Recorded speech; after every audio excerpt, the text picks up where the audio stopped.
safari kuelekea Mali, napenda kujua wachezaji mko katika hali gani, na tukatupa brief kidogo kuhusiana na safari hii kwa upande wenu.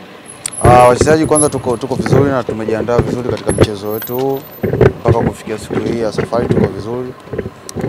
Kiujumla kila mchezaji yuko na afya njema kwa kuanza kupambania mechi inayokuja. Mmetoka kwenye mchezo ambao mmepoteza mkiwa nyumbani.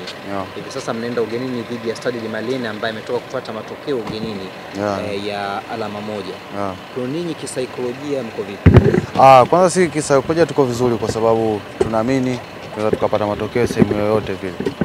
Unaona, kwa hiyo kama tumejipanga vizuri na kwa hizo siku ambazo tumebahatika kufanya mazoezi, mwalimu ametueleza tunachokwenda kukifanya.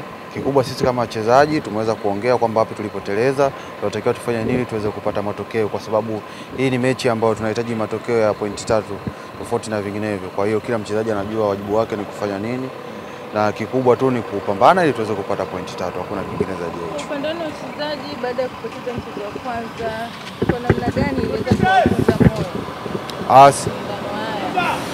Namna ambavyo mashabiki walikuwa wakizungumza baada ya kumalizika kwa mchezo. Hapana, sisi hatujavunjika moyo kwa sababu tunajua ni moja ya mchezo.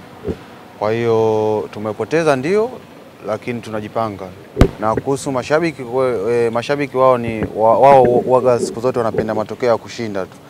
Kwa hiyo ni kawaida. Kwa hiyo sisi tunachukua kama changamoto, na hii kwetu ni chachu ya kufanya vizuri zaidi. Nawaahidi ushindi dhidi ya Stade Malien. Tunawaahidi kufanya vizuri katika mchezo unaokuja.